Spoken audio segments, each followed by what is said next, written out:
Со 330.000 евра ќе се реконструира мултимедијалниот центар во Кочани. Станува збор за една од најстарите згради во центарот на градот, која во моментов е со сериозни оштетувања. Се работи за целосна реконструкција на мултикултурниот центар, кој е многу значаен објект за граѓаните на општина Кочани. Таму се одржуваат многу културни манифестации и секако во делот на туристичката понуда. Значи,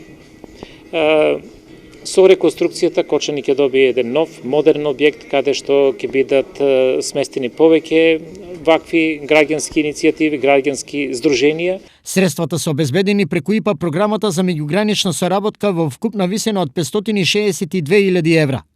Околу 250.000 ќе добие бугарскиот партнер општина Гоце Делчев за реконструкција на детско одморалиште. Очакваме проекта при реализацијата му да доведе многу добри резултати.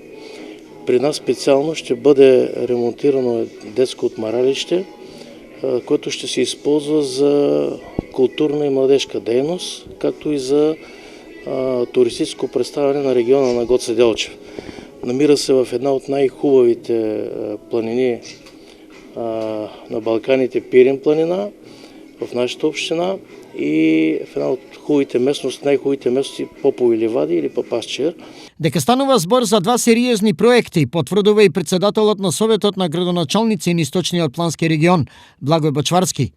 Вели дека општините од Истокот мора да се борат за европски средства. Мораме да се бориме за европските средства, секојдневно што е можно повеќе и веќе да не ги трпиме критиките од страна на Европска унија, каде што на секој извештај се кажува дека имаме реално неискористување на европските средства.